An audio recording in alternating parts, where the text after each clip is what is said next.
Introducing myself, my name is Alyssa Hunt. For those of you who don't know me, I'm the program director here at the Alice Paul Institute, and it is my great pleasure to host this program and be here with all of you today. I hope wherever you are, the weather is nicer than it is where I am. It is just sleeting and like 40-mile-per-hour winds. It's really, really nasty outside. Yeah, so the Alice Paul Institute is located in historic Paulsdale. Paulsdale is a National Historic Landmark, the birthplace and childhood home of Alice Paul. It is one of only 4% of National Historic Landmarks that honors the life and contributions of a woman in the United States, and it is the only such landmark publicly available for visit in our region. So we'll be reopening to the public on April 1st for visits, and we hope you will all come and see us and check out what we have to offer. The mission of the Alice Paul Institute is to honor the legacy of Alice Paul's work for gender equality through education and leadership development. And while I am unfortunately not at Paulsdale right now, I'm at my own home in Clementon, New Jersey, the land upon which we gather, including where I am now, is part of the traditional territory of the Lenni Lenape called Lenapehoking. The Lenape people lived in harmony with one another upon this territory for thousands of years. During the colonial era and early federal period, many were removed west and north, but some also remain among the continuing historical tribal communities of the region: the Nanticoke Lenni Lenape Tribal Nation, the Ramapo Lenape Nation, and the Powhatan Lenape Nation. The Nanticoke of Millsboro, Delaware, and the Lenape of Cheswold, Delaware. We acknowledge the Lenni Lenape as the original people of this land and their continuing relationship with their territory. In our acknowledgement of the continued presence of the Lenape people in their homeland, we affirm the aspiration of the great Lenape chief Tamanon that there be harmony between the indigenous people of this land and the descendants of the immigrants to this land, as long as the rivers and creeks flow and the sun, moon, and stars shine. And that acknowledgement comes directly from the Lenape Tribal Council. If you would like to know more about it, you can check out their website. They are going to be bringing back their annual powwow that is open to anyone in June of this year, and I hope to see many of you there. Moving forward, I just want to read our program code of conduct. We are grateful to all of you for joining us today, and we invite you to share your questions during our Q&A period at the end of the program. Please put actual questions in the Q&A box. They might get buried in the chat if you only put them there. We do also love when people introduce themselves and share relevant thoughts and ideas in the chat. Please remember that this space is intended for comments and considerations relevant to the program. Additional feedback can be shared with us via the response form that we email to all registrants after each program. We love hearing from you. We are dedicated to making all our spaces, virtual and otherwise, safe and inclusive for everyone. Harassment of any kind will not be tolerated in verbal or written comments during API programs. If anyone chooses to engage in racist, sexist, trans or homophobic speech or any other kind of harassment or bullying behavior, they will be removed from the program without further warning. Thank you for being a part of our community and for partnering with us to make sure we remain dedicated to equality for all in word and in deed. So now that we're done with all that, it is my absolute pleasure to introduce to you our guest today. Ann B. Gass is the author of Voting Down the Rows, Florence Brooks Whitehouse and Maine's Fight for Women's Suffrage, published in 2014. Ann is Whitehouse's great-granddaughter, and she speaks regularly on suffrage and women's rights history at local libraries, museums, colleges, high schools, and other venues. Her most recent book is We Demand, The Suffrage Road Trip, based on the true story of an epic cross-country road trip that took place in 1915. Ann retraced this route in 2015, a century later, and blogged about it at suffrageroadtrip.blogspot.com, which I will drop into the chat. Ann serves on the steering committee of the Maine Suffrage Centennial Collaborative as the Maine coordinator for National Votes for Women Trail, a project of the National Collaborative for Women's History Sites, which many of you are familiar with. She is an appointed member of Maine's Permanent Commission on the Status of Women and is vice president of the Greytown Council. She also served as a co-curator of a social justice exhibit at Maine Historical Society, Begin Again, Reckoning with Intolerance in Maine. In her spare time, Ann can be found reading, hiking, wild ice skating, traveling, backcountry skiing, and spending time with friends and family. All right, I'm going to turn it over to you now, Ann. Great. Thank you so much, Alyssa. This is really fun. I'm just delighted to be here today. And I'm going to go ahead and share my screen. And here we go. And we're we're off and running. So as Alyssa mentioned, We Demand is a novel. It's historical fiction. It's based on this true story of this actual trip. Shout out to my daughter, Emma Levitt, who did the art for the cover and the chapter illustrations. So this trip in 1915 wasn't the first ever cross-country automobile trip, and certainly not even the first one done by women. But to my view, it's an example of the extraordinary lengths to which women had to go in order to win voting rights. And so it was actually the first, I believe, first cross-country road trip by car for a cause, and that was women's suffrage.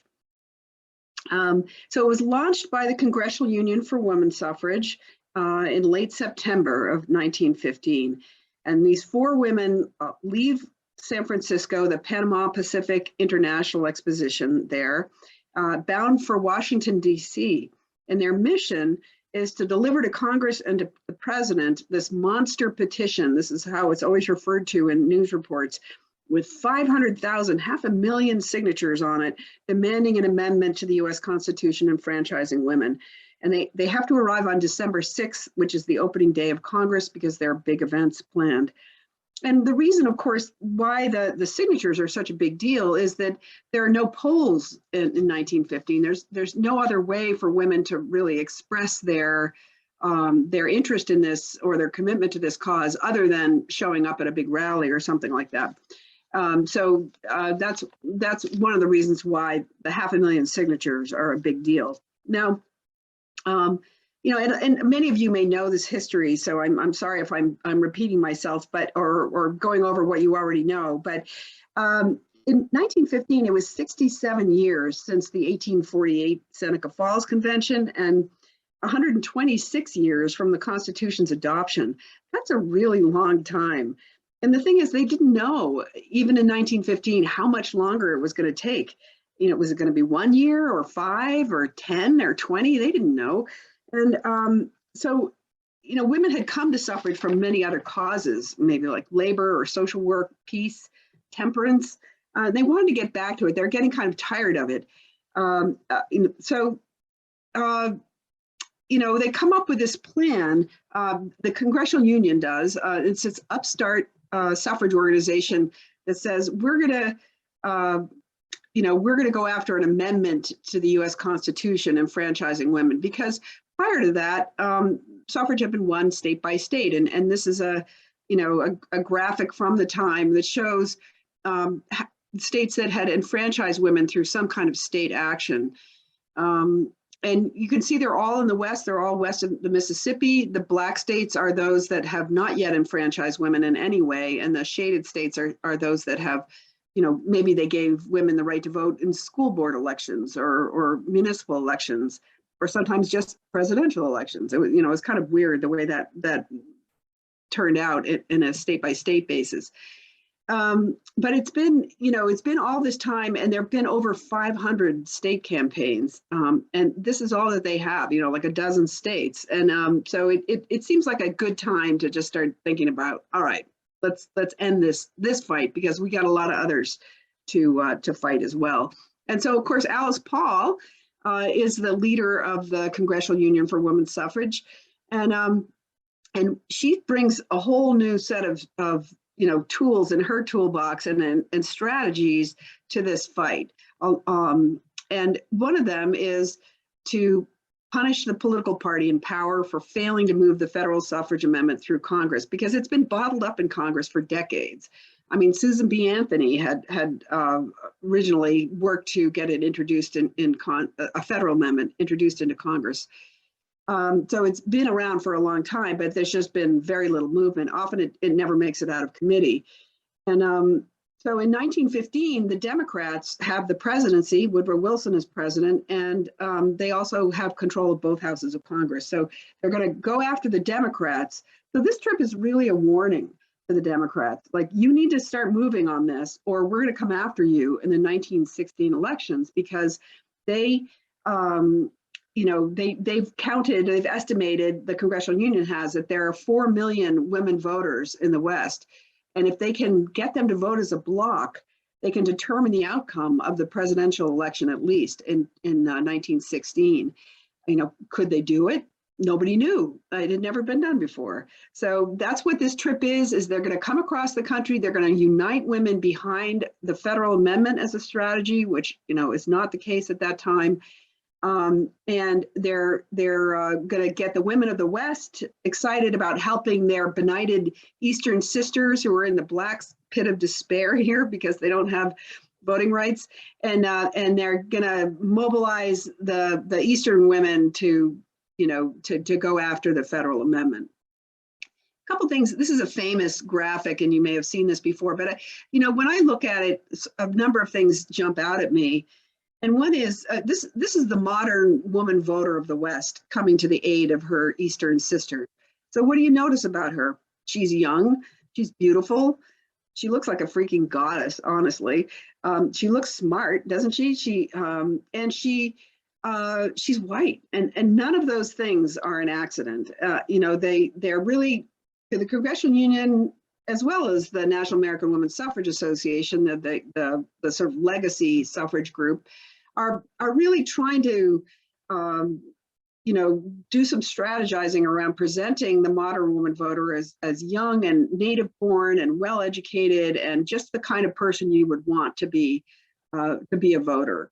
And most especially, that doesn't include any Black people, because they know they're going to need some Southern senators and congressmen to get it through through Congress. And then once it goes out to the state for referendum or for ratification, they're going to need some of the Southern states as well. So they're very careful about not, making Black women voters front and center in this campaign. So that's part of the legacy of racism in the suffrage movement that people like to talk about. And then it's real, it's absolutely real. I think I always sort of wonder for myself and question for others, like, what would you do if you had been working on this for, generations and you were getting sick of it and thought that maybe you could get it through if you just narrowly focused on voting rights for, women, carefully not mentioning Black women. I don't know. That's a tough one. So anyway, the story starts at the Panama Pacific International Exposition, of course, and that's because the Congressional Union was the only suffrage organization to have a booth out there. Very clever of Alice Paul to do this, because there are going to be something like 14 million people coming through this exposition from all over the world. A lot of them are going to be Americans, and she can and they can collect their signatures at their booth at the Panama Pacific. And here's a picture of their booth. Sorry, it's a bit grainy, but I had to blow it up from a really small photo. So that's what they do. They're busy collecting, those 500,000 signatures, and they've got a big plan for them, though. They're going to, in September, mid-September, they're going to have the first ever in the history of the world convention of women voters. So they in the spring and summer, they send organizers out to those Western equal suffrage states and say, elect delegates to send to this convention, because we're going to be talking about this federal amendment and launching the envoys east to Washington with all these petitions. So that's the plan. And it's really interesting to see in the spring of 1915, they have big plans for this trip. They think they're going to send 100 cars filled with women on this cross-country journey. And it's a great idea. Everybody's so excited about it. The problem is nobody wants to go. And so it's getting to be like mid to late August, and they have nobody to go. The Congressional Union is a relatively young organization. They have no money, and they're starting to get a little worried. And then into the booth one day wander these two middle-aged Swedish immigrants. And they say, oh, we took a ship out here, and we were planning to buy a car here in San Francisco and drive it back across the country, do some sightseeing. We'll take the petitions because we live in Providence. Providence isn't that far from Washington, D.C. We'll just drop off those petitions on the way by. And so Alice Paul is like, done, because she knows they're going to buy a car And so she doesn't have to buy a car or finance any part of that. And they were planning to make the trip anyway. So, she doesn't have to pay their way. She doesn't have to pay their lodging or their meals. That's the deal that gets struck. It's unclear to me whether they really understood, the Swedes, whether they understood what they were getting themselves into. But anyway, their game and the trip gets launched.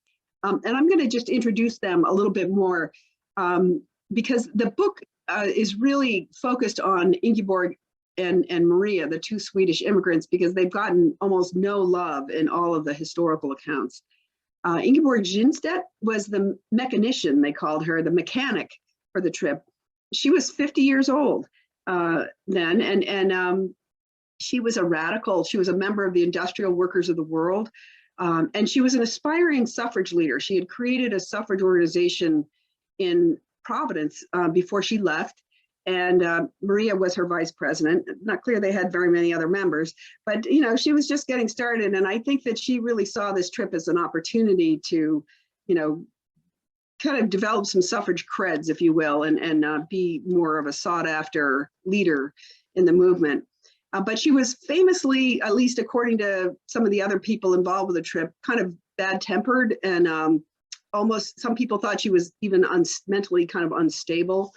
And so she's gotten a really bad rep from historical accounts. But so that's Ingeborg. And then her partner is Maria Kindberg. She was 55 years old at the time of this trip. She bought the car and drove it almost all the way across the country. Ingeborg spelled her some, and then also a couple times they hired early on a man to drive them, but that didn't work out well, so they stopped doing that. He got them lost. So Maria is a midwife by trade. She has delivered something like 2,000 babies by the time this trip comes along. And she's generally in accounts of this trip referred to as a more maternal type. She was not looking for the limelight, and she was kind of more loving and affectionate and easier to get along with. But she's 55 years old. She's pretty tough. Sarah Bardfield is the envoy. She ends up getting titled the envoy for most of the trip, and she is 34 years old at the time of this trip. She doesn't know how to drive or change a tire or anything like that, but she has suffrage organizing experience, and that's why Alice Paul wants her on the trip. She knows she can do the speeches and handle all the suffrage limelight. And in fact, Alice Paul tells them, or tells Sarah, like, the Swedes can't speak. They cannot speak for this trip because they don't live in California. That was the excuse she gave. They're not women voters of the West. They live in Providence. And then on the face of it, that does make some sense. But I think it also had a lot to do with the fact that Swedes were, they spoke English with a funny accent. They were middle-aged, kind of frumpy. They were likely lesbians. I'll talk about that a little bit more. They definitely got kind of treated as the help, like they're the driver and the mechanic, and they're the help on this trip, which I don't think that made Ingeborg terribly happy. But Sarah, she's kind of a hot mess at the time of this trip. She's divorced her husband, and because she had fallen in love with this man who's 30 years older than her, who lives with his wife and family in Portland, Oregon. He was they both said they believed in free love, but he really did. He was a serial philanderer, and she had divorced her first husband, thinking that she was going to get together with Charles Erskine Scott Wood, and he wasn't making any moves towards that, so that was breaking her heart. And she also had some physical heart problems. She'd had malaria in the summer before the trip, and she just wasn't well. So her health was quite frail throughout this trip. But the reason why we know a lot about the details of the trip is because she wrote these voluminous letters to her lover Erskine, and with a lot of detail about what was going on. And then Frances Joliffe was the other envoy, but she made it as far as Sacramento, their first stop, and then she quits And she bails on them, and they don't see her until Albany, New York. And so she was kind of came from a more affluent background, and Alice Paul was really hoping that she could hobnob with wealthy people and do some fundraising on the trip. So they pretended that she was on it all the way across the country, because they didn't really know when she would show up. And she was also pretty tight with the Democrats, had campaigned for Wilson. But she doesn't feature large in the story. Mabel Vernon was the advance organizer. Her job was to take the train ahead of the envoys and set up these big rallies in the towns along the way.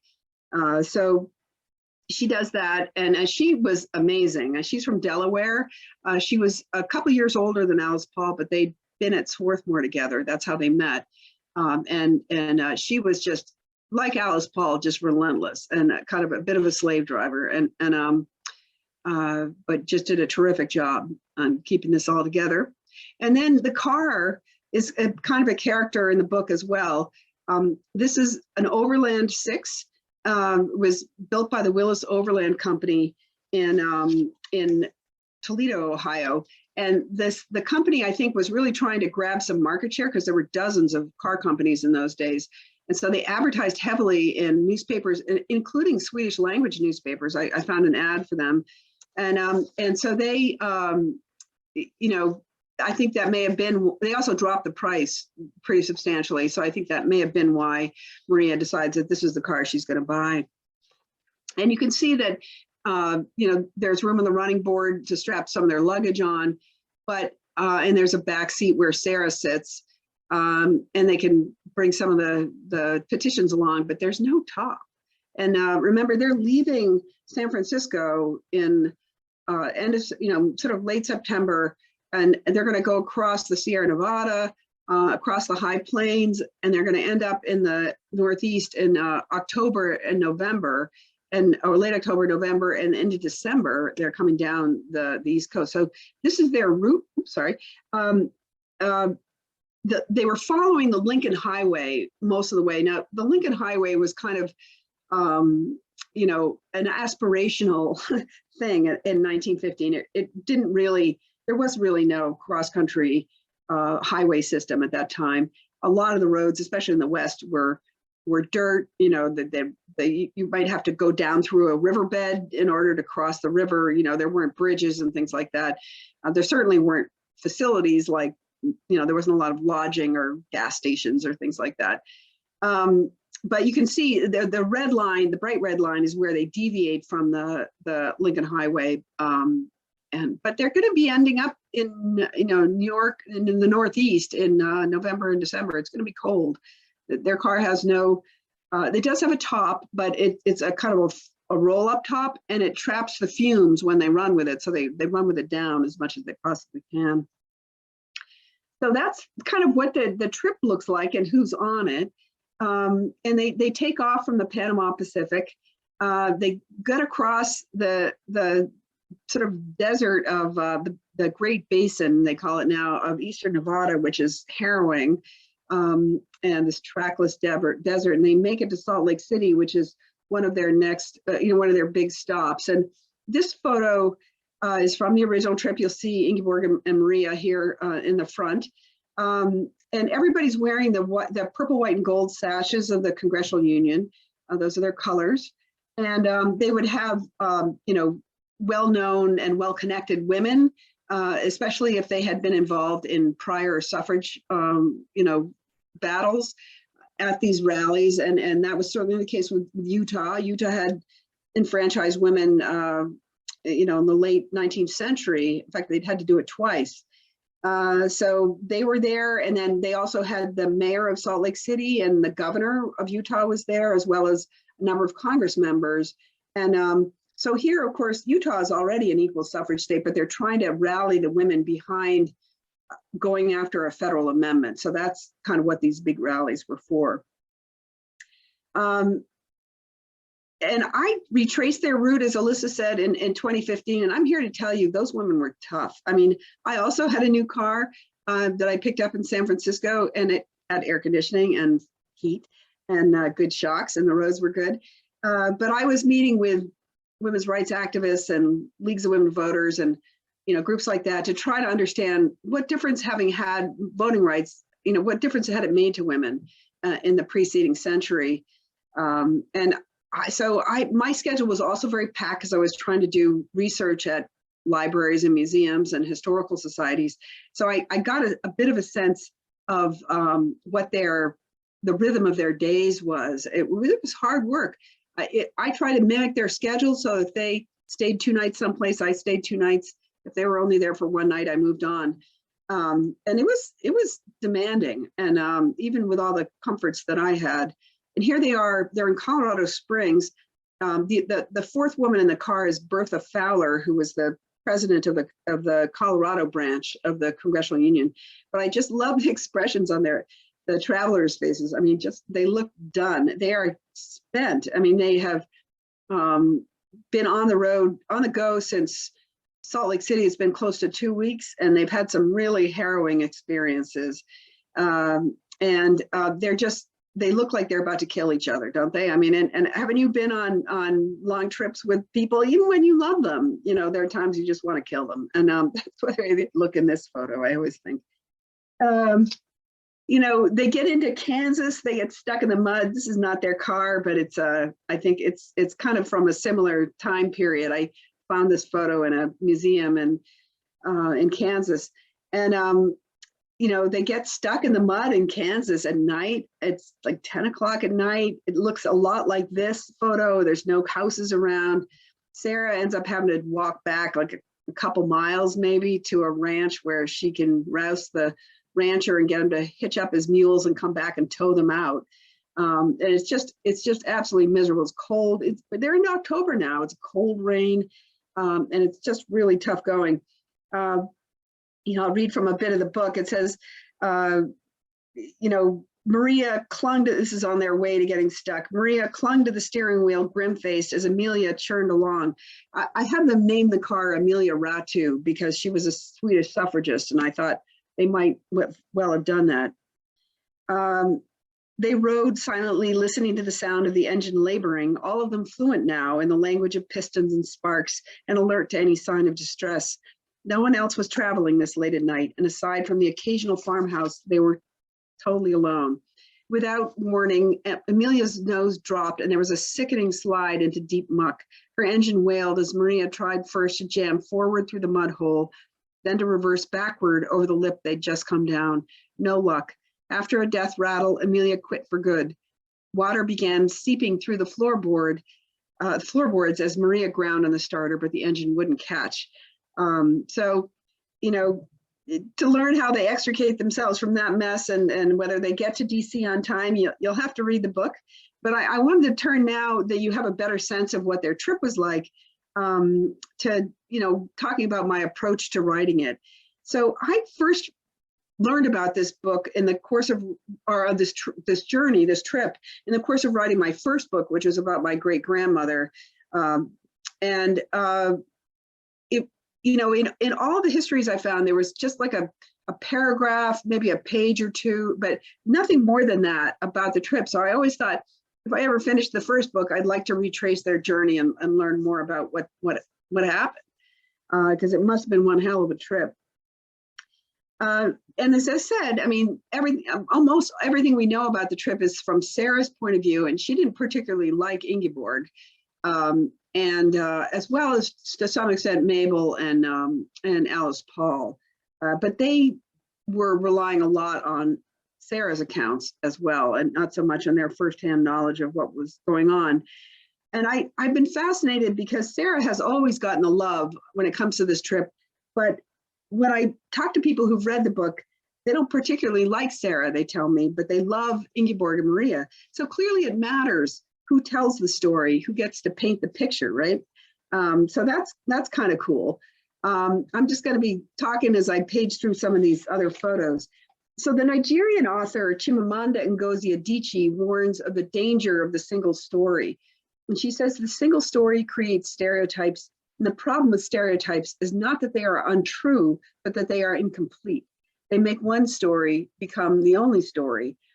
And until about the last 5 years or so, the single story that had been told about the suffrage movement was from the perspective of white middle-class women. Women a little bit more like Sarah, although she had more of a working class background, but you know, it's incomplete.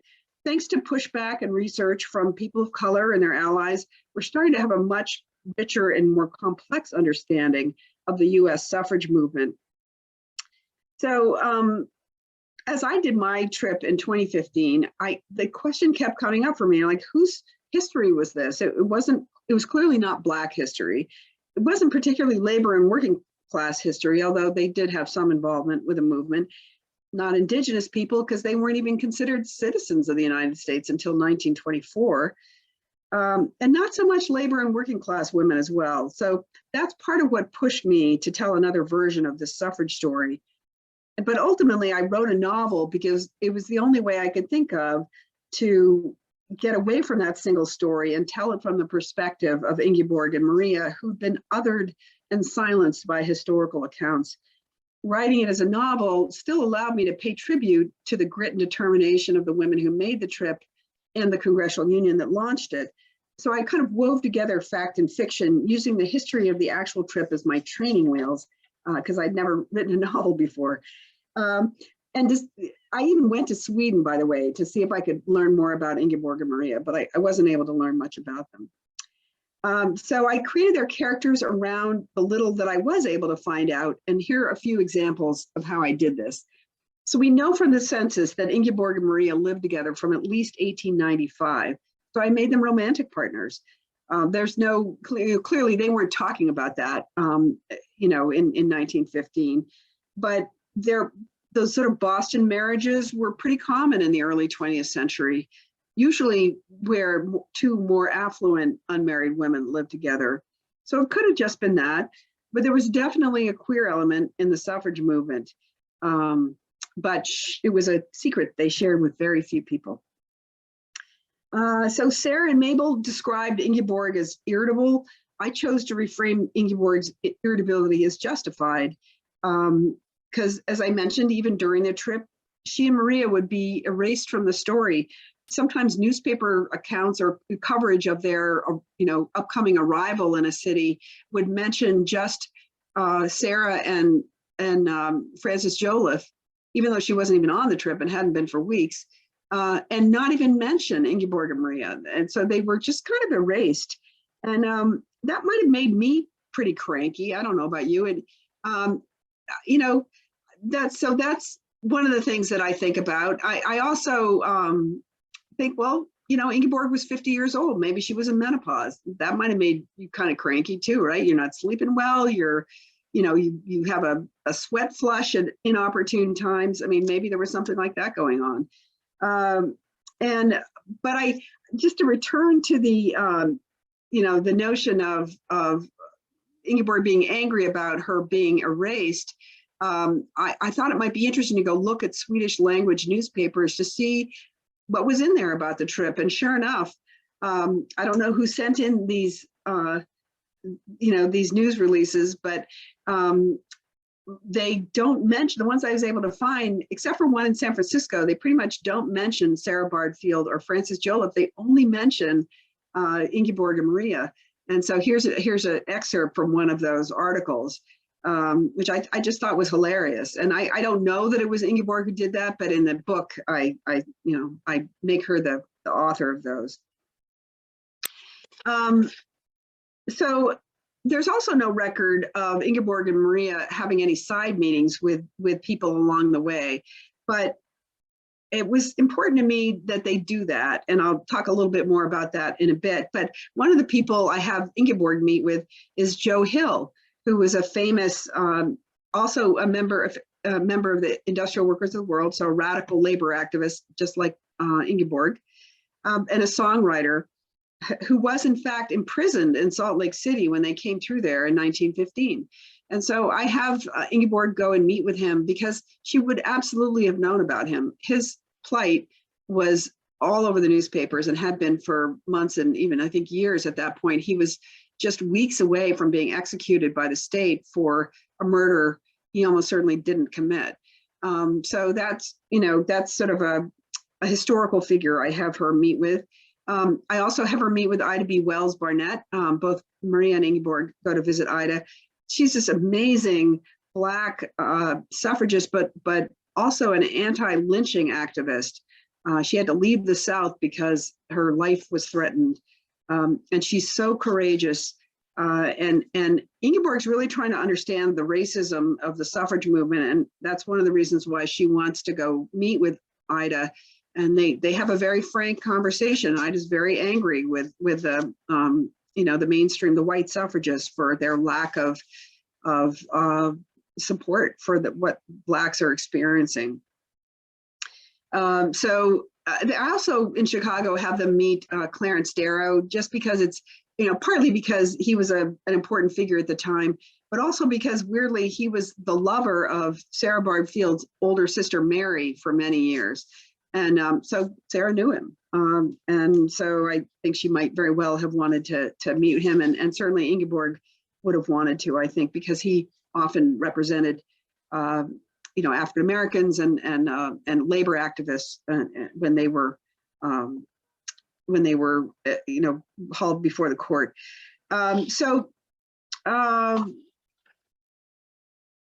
But I should mention actually that the book includes an afterword where I try to separate fact from fiction and kind of clue the reader in on what actually did happen and what didn't. And obviously I couldn't go into exquisite detail there, but I give you some idea of what I made up and what was real. So when I did this trip in 2015, Donald Trump hadn't yet become the Republican nominee for president, although he was getting a lot of press. But still, I guess as I came across the country, there were a lot of people who were hopeful that Hillary Clinton would be our first woman president, and we know how that turned out. But I was really struck by, during the campaign and in the after the election as well, how much anti-immigrant and anti-labor, racist and misogynistic stuff was coming out of the Trump campaign and administration.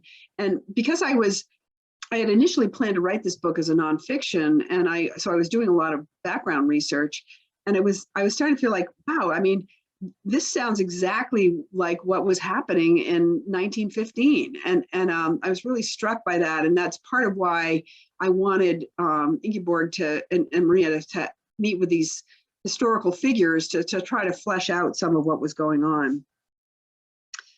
I kind of ended up weaving a lot of that that material into the book as well. So I want to just return to the petitions, which are such a big part of the story. For me, they're a potent symbol of how long and hard women had to work to win voting rights, and of how uncertain the movement was for these suffragists in 1915. And the petitions also remind me, that as frustrating as it must have been for them to do all this work and then lose again, at the state level or the federal level. In the U.S., at least, their protests were always peaceful. They didn't damage property. No one got hurt. It was not like January 6th of 2021 in this country. And as Ingeborg reflects on the petitions, it occurred to her that the pages of all the many petitions gathered over decades from white women and colored, from Eastern and Western states, by Susan B. Anthony and countless others, would stretch for hundreds of miles. And every page would have carried the hopes and dreams of both the signers and the collectors. What a wretched waste of time it all had been, she thought, suddenly angry. Surely the generations of women who had worked so hard to reach this moment could have set their hands to some better purpose. How many more petitions would be required to end this one battle? And so in this cover illustration that my daughter put together, the petitions weave through different groups of people, women, over time, and ultimately become the road under the wheels of Amelia, the car. And I just love the way that she kind of put that together. So here they are, the Fabulous Four, at the end of their journey. You can see they look pretty, just fragged. They're done. But ultimately, this book is about a journey on many levels. It's about the 1915 trip itself. And it's a little bit about the journey that the suffrage movement took to where it was in 1915 and kind of where it was heading. It's a book about the journeys that the individual participants took, how it changed them, because it did change them. And lastly, I'm not reflected in this story, but it reflects my own journey, which I'm still on, and understanding this history and its connections to the present. So if you're not familiar with the 19th Amendment, this is all it was. You know, it took 72 years from the Seneca Falls Convention to get this language into our Constitution, 132 years from the time the Constitution was first adopted. I love this quote from Alice Paul, and I actually took this picture, I think, at her, at Paulsdale when I came through in 2015. I never doubted that equal rights was the right direction. Most problems are complicated, but to me, there's nothing complicated about ordinary equality. And of course, women are still, searching for ordinary equality. The Equal Rights Amendment, of course, has never been ratified at the federal level, and only about half the states have equal rights language like the ERA in their state constitutions. Where I live in Maine, we don't. And these days, the Catholic Church and the Republicans both kind of band together to stop it. And they have, we don't have quite enough votes in the legislature to get it through. So I always you guys are a bunch of activists anyway, probably, but I share this slide, just like the League of Women Voters, we actually in Maine have a very robust and cool league these days. I really encourage people to support the federal Equal Rights Amendment as well, and to spread the word about this history, because I do a lot of these talks, and women, women as well as men, don't know how hard women had to fight. And of course, the suffrage is not the end; it's the end of the beginning, because there are a lot of fights that will be fought after 1920. So that's my contact info, and I did put my website in the chat. So I'm going to stop sharing here, and we can go to Q&A. Thank you, Anne. That was wonderful. I love that. I mean, I love historical novels just in general, but I just love that idea of bringing together all these different figures. I didn't realize that about Clarence Darrow. It's a little scandalous, isn't it? I see some people raising their hands. Please put your questions into the Q&A box so that I can read them. I cannot, because we're in a webinar format, I can't turn your microphone on to let you speak. I can only read what you type in the Q&A, but I do want to hear everyone's comments. We're getting a lot of really positive and enthusiastic response to you in the chat box, Anne. But so there's a few things that I thought were really interesting when you were talking that stood out to me. One of them is you said that one of the women was a midwife. And, one of the big arguments against women's suffrage is that there was a domestic sphere and a private sphere, and women and a public sphere, sorry, and that women belonged in that domestic private sphere. But midwifery kind of blows that distinction up, doesn't it? Yeah, it really does. And I, certainly the whole, OB field was not really a thing. There were starting to be more male doctors were realizing that's a potential profit center. And so what will happen is that the midwives will get drummed out by the AMA and the men will take over. But, I think it's likely, although I don't know for sure, that Maria got trained in midwifery in Sweden before she left, because Sweden had recognized that a lot of rural women, especially, were dying in childbirth, and that children were dying. So they actually, provided training to a bunch of women to become midwives. And Maria especially came from a very poor family, and she wouldn't have had the money to do it otherwise and to get to the US on her own. So I think it's likely that she became a midwife in Sweden, and that's how she earned her passage to the US. That's really fascinating. And that you bring up, this is just sort of another sort of tangential facet of this history of race relations, and gender relations and how they're so intertwined. But the history of the field of obstetrics gynecology in the United States is actually deeply troubling. It is. If you know about J. Marion Sims, the man who created that field and experimenting on enslaved women, it was just really Well, oh, it's not really relevant at this moment, but it is like an important thing as we think about history and whose stories get included in our narratives. I love that you bring up the Adichie quote too about the power and danger of a single story. And I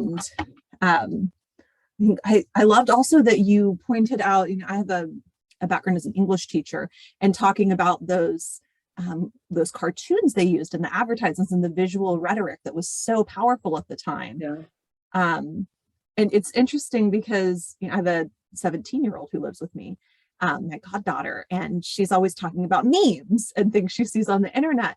And meme culture is they're the political cartoons almost of today. They're these like concentrated pieces of meaning.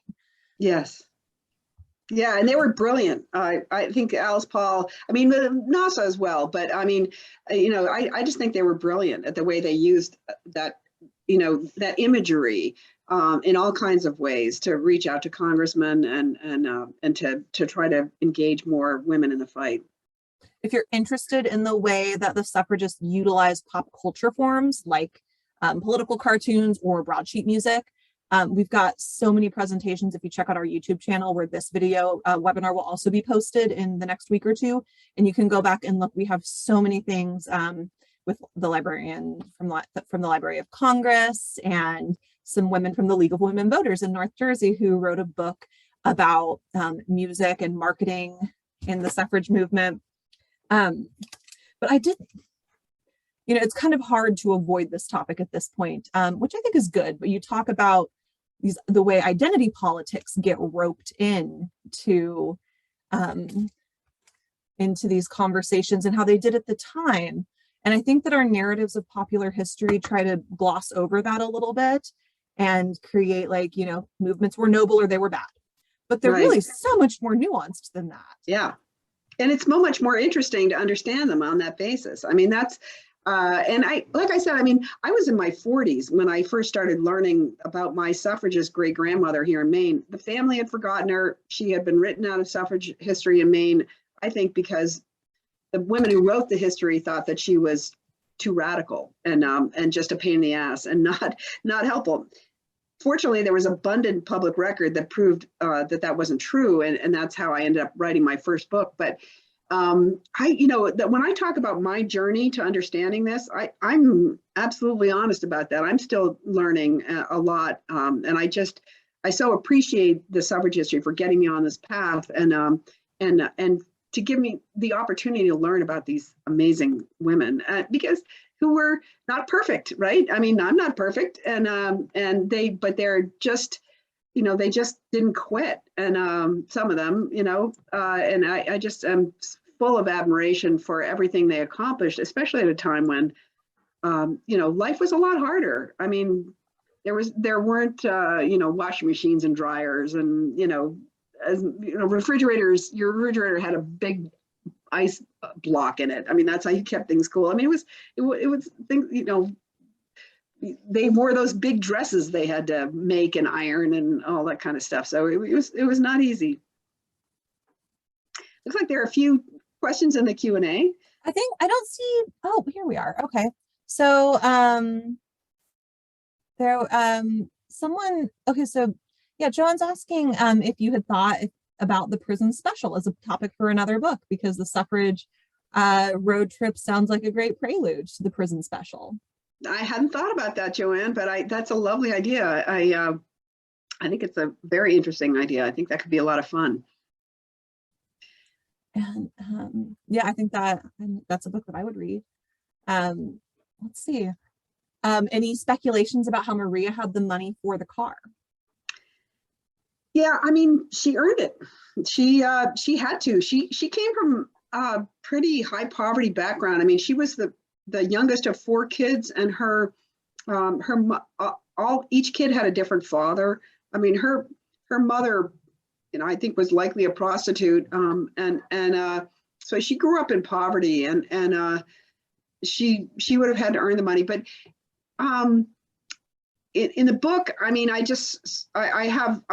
think I say something like she was as frugal with money as she was with words. You know, she knew that you couldn't get either of them back if you use them unwisely, something to that effect. And so I imagine her as a woman who just is frugal. I mean, when you come from a poverty background, you learn how to pinch your pennies, and so I think that's how.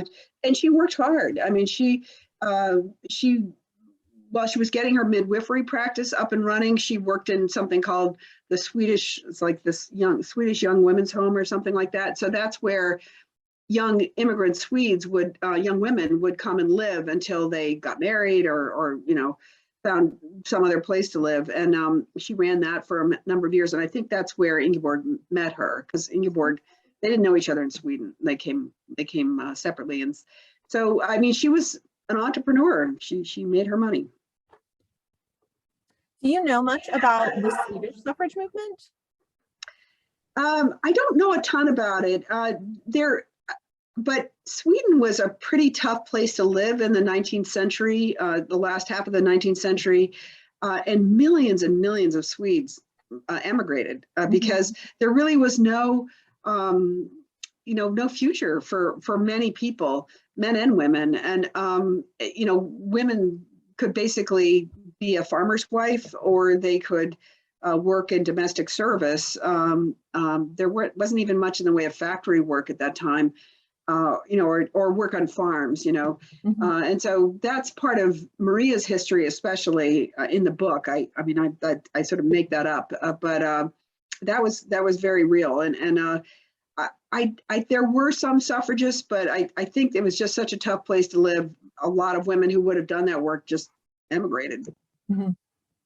And it's interesting that they were on the East Coast. When I think about, I'm from the Midwest, and when I think about Swedish immigrants, I think about like Minnesota and the Upper Plains, and that being a place that a lot of folks were. But it's so useful to be reminded that people came from all over, and they went all over and got involved in so many different kinds of movements. Yeah, and I don't think there was a huge Swedish enclave in Providence at that time, but Providence had a lot of factories. Rhode Island generally had a lot of factories, and so there were immigrants from all over the world really coming there. There were Italians, Poles, and some Swedish. And so there's sort of an incident or some part of Ingeborg's backstory in Providence centers on that the labor movement and her, because I think she was a member of the Industrial Workers of the World, and she was pretty radical, and so I think she would have been involved in local politics that way. Mm-hmm. Now, I really appreciate that you encourage people to explore their own histories and find those stories. That's what led me to this. My fourth grade aunt, I think, was the president of the Ohio Women's Convention in 1851, the one that Sojourner Truth spoke at. And when I found that, I was like, oh, it's part of, that's part of my legacy. Are there places specifically that you would encourage people to go look, or just like ancestry.com? Do you have any thoughts on how to hunt that down? Well, that's a good question. Yeah, I mean, I think if you have elders around, I think you can start with asking them. I mean, just what they remember hearing, because sometimes they might hear, oh yeah, Aunt Susan or whatever, was involved, and it depends on how far back you go. In the 19th century, women weren't in the newspapers that often, so it's a little bit hard to find that information out. And you could explore through whatever the state had for some sort of suffrage association, and just see what names crop up. I mean, one of the great things about suffrage, the suffragists, is that they saved stationery, letterhead, and often would list, like the Congressional Union would list not just the officers, but also like in the Congressional Union's case, like my great grandmother was a member of their state advisory committee, and so there's like 30 women or something listed on the long side of their stationery, and you can see who might have been involved from your state, or your state where your ancestors lived, and start connecting those dots. But yeah, ancestry.com might do it. But I honestly, for me, it was my aunt who told me, you need to read these papers that Florence left behind, because she was amazing, and people should know about her. And I was like, oh yeah, I mean, I was raising little kids, and I had a business to run, and all kinds of stuff going on. So I was like, well, you've got 4 kids, why don't they do it? But it took me a while to get to there. But once I did, I was completely hooked, and just I've been kind of obsessed ever since. Well, I know that as far as papers like from the Congressional Union go, I know that when API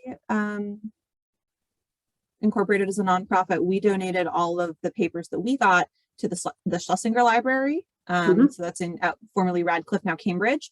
But also when the National Women's Party dissolved as an independent nonprofit, we assumed their trademark at the end of 2020, but their entire physical collection went to the Library of Congress. Right. So the women's historian librarians at the Library of Congress, Elizabeth Navarre, did a program with us last September. They're tremendously helpful, and they are a resource. I don't know that they're open for people to go review physical collections at the time right now, because you can get them digitally, though. You can get them digitally, and that's what I did. I mean, not directly from the Library of Congress, but they have kind of repositories and I don't know, 7 or 8 different locations around the country, and so you can, you can work through your local library and get the the tapes, sent to your library. And so that's what I did. I mean, there's no way I would have been able to travel back and forth to DC to do that research on site. And it was really a godsend. So I just looked at all of the correspondence, like I'd say, the correspondence from 1915 in the National Women's Party papers, and just went through one by one. I also went through this is for my first book, I went through all of the newspapers from, my great grandmother got involved in like 1914. So from 1914 to 1920, I went through every major newspaper in the state. And well, in Portland and in Bangor and a few other places. So, just because you never knew when a letter to the editor might show up, and that might be your great grandmother. And so that's part of the way I did the documentation. Well, this is fascinating. We don't have, you might be the first historical novel that we've had talks and during my tenure at least. And so I really love just getting that different idea of like how you can interact with these histories. It's not just, it's not just studying them. It's, it's getting creative with them and how they inspire you. And I just appreciate that perspective and being able to share it. So thank you. To everyone who's attended, if you enjoyed this program and the other programming we give, this was free today. So if you wanted to hop over to our website, alicepaul.org, and click the donate button, your donations help keep things like this possible. Also, if you enjoyed this conversation, and especially, the part about the danger versus power of a single story, on April 9th, Kyla Schuller, who is a historian and author from Rutgers University, is going to be talking to us about her book, The Trouble with White Women, A Counterhistory of Feminism, in which she pairs leaders from historical moments like Frances Ellen Watkins Harper and Elizabeth Cady Stanton, and talks about the different trends in feminism in different moments through our history. Ooh. And the different stories that were being told and types of activism that we're being engaged in, and how we can learn and have to learn from both. So also on March 24th, we have 2 constitutional scholars from universities in New Jersey coming to talk to us about the Supreme Court docket and the upcoming decision on the Dobbs v. Jackson case and the implications for women's rights and voting rights that are coming with the decisions we're looking to the Supreme Court to hand down in the coming months. So we would very much love to see all of you there. And again, put her information into the chat box. Agas Main is her email address.